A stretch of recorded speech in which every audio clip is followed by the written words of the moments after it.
Good morning. This is Professor Gardetto going over our second to last homework assignment. It's homework number 23. So you'll see I opened up all the homework assignments that you should be studying for the upcoming final.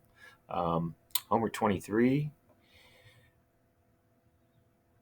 deals with the same kind of topic as I talked about yesterday, the sequences of numbers. However, what's different on homework 23 is they're going to talk about a different sequence called a geometric sequence. So you remember the formula for the arithmetic sequence of numbers. This one's going to be different here. So you're going to see this word here, geometric. So let me talk about the differences between an arithmetic sequence and a geometric sequence. Yesterday we talked about, I think the first one I went over on the mini video was 2, 4, 6, 8, where there's a common difference. We call that common difference D. It can go up. The common difference is positive. If it goes down, the common difference is negative. This is not geometric. Okay, this is arithmetic. Geometric sequences go up or down by a factor that you multiply. So let's start with 2, and let's say I multiply 2 by 2 and I get 4, and then I multiply 4 by 2 and I get 8, and I multiply 8 by 2 and I get 16. So, and I keep on multiplying by that same number. So you notice the gap here isn't the same. There's not the same difference between 2 and 4 as 4 and 8. But there is a pattern. The pattern is multiplying by 2. So what we call this multiplying by 2, we don't call it a common difference. We call it a common ratio. Okay, and we use the letter R for the common ratio. And so I'm just going to define this as the common ratio. Okay. And there's a formula for the nth term we're going to get to that uses the first term again, and it does use the common ratio. So the first problem here, it just asks you to find the first 4 terms. They do give you the first term. So if they give you the first term, 2 would go in there. We just put 2. Okay. Now to get the second term, you multiply it by the common ratio. So 2 times negative 6. 2 times negative 6, the common ratio is negative 6, so 2 times negative 6 is negative 12. So we put negative 12 in there. And then we multiply negative 12 by negative 6. You're always multiplying by the common ratio. So 12 times 6 is 72. A negative times a negative is a positive, so 72. And then 72 times 6, let me use my calculator here for that.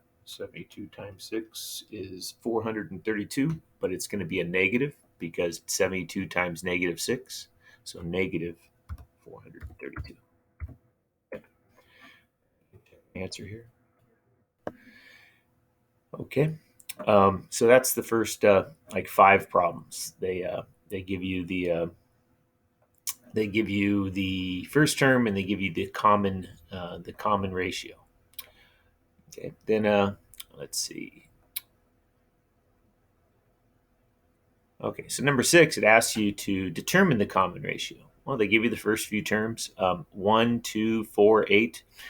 There's a pretty easy way of finding the common ratio. It's just you take the second term and you divide by the first term. Or you can take the third term and you divide by the second term. So it's always the one on the right divided by the one on the left. So 2 divided by 1, or you could go 4 divided by 2, or you could go 8 divided by 4. You get the same number. You get 2. 2 is your common ratio, and we just put 2 in there. 2. Check the answer. That's going to be the same for 6, 7, 8, 9, 10, and 11. They're going to give you these patterns. So let's see, starting on 12, things change up a bit. Okay, so finding the nth term. All right, the nth term, and they want a formula for the nth term. So let me give you some time to get a piece of paper out and a pencil, because I'm going to be writing out a formula that you're going to be using for the nth term of a geometric sequence. Remember, this is all, homework 23 is all about geometric sequences. Okay, so it starts out the same as yesterday, a sub n, and we do have an a sub 1.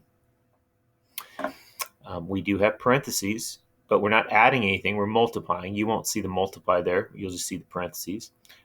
This is r, the common ratio. And we raise it to the power n minus 1.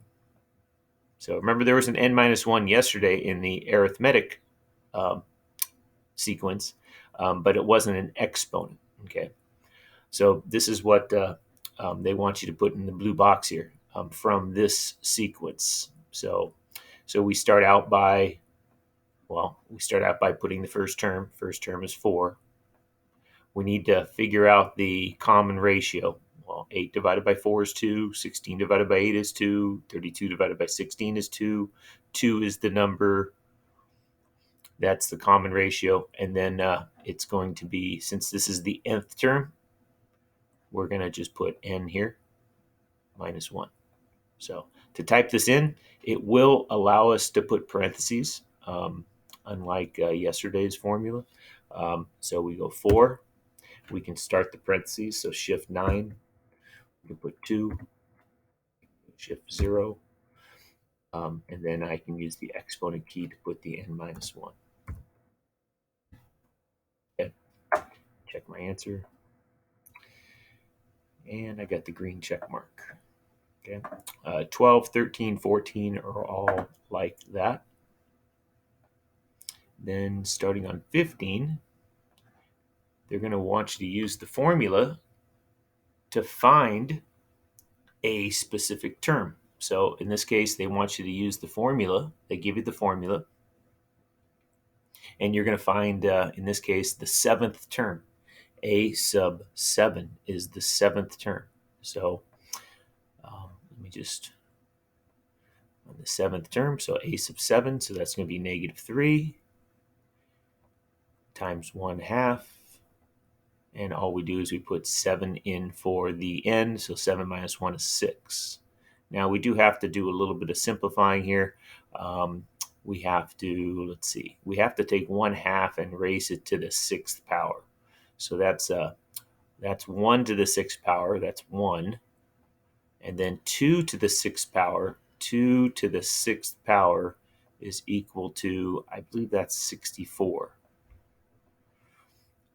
2 to the 6th power is 64. And so then I multiply those out. That's negative 3 over 1. So it's going to be negative 3 over 64. And I'll just leave that as a fraction. I'm sure that little fraction toolbox will come up. There it is right there. So I can put negative 3. And I can put 64 on the bottom. Answer here. And get the green check mark. Okay, so that's just plugging in the 7 in for the n, and then figuring out what that is. And the last problem I'll go over today, and again I go over many more problems in the live lecture that will be taking place this morning at 9 a.m. Let's see, 19. Okay. 19. Find the indicated term of the geometric sequence. Given that the 7th term, the 7th term is 27 and the common ratio is 3, find the first term. Okay. All right. So let's see. 1, 2, 3, 4, 5, 6, 7. Okay, the 7th term is 27. And the common ratio is 3, but they want you to find the first term. The first term is a sub 1. That's the first term. So they want you to go backwards. Okay, so let's start out by writing out the formula. Okay, a sub n equals a sub 1 times r raised to the n minus 1. Okay. Now they tell you here in the problem that a sub 7 is equal to 27. A sub 7 is equal to 27. So I'm going to put this 27 in for a sub n. So I know that's the 7th term. I know that's the 7th term.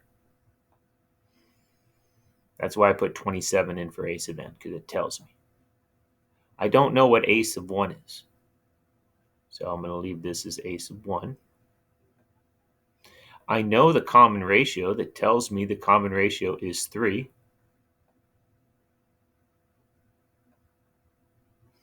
And I know what n is because they tell us that it's the 7th term. So it's going to be 7 minus 1. So now I can actually figure out what a sub 1 is. This is 3 to the 6th power. 3 to the 6th power. That's a pretty big number. 3 to the 6th power. 3 raised to the 6th power. It's 729. This is 729. And this is 27. Divide both sides by 729. And you have a pretty large fraction. I don't know whether that's reduced or needs to be reduced or not. Let's try it. Let's see if we put that very large fraction in here. 27 over 729. See if they give us an x if they want it reduced. Okay. We could always reduce it. Let's just check it out here. Nope, we do not have to reduce it. I believe it does reduce. I think 27 goes into 729. Let me check that for a second. 729 divided by 27. Yeah, it is. It's actually equal to 1 over 27. This is actually equal to 1 over 27. But that's an extra step that you don't have to do. You got the green check mark. Why make your life harder? You can just leave it as a unsimplified fraction. Okay. Again, I'll go over more on the live lecture today. That if you can't attend, I will be putting it on Canvas under recordings. And tomorrow we'll go over the last homework assignment of the class, homework 24. Have a good day.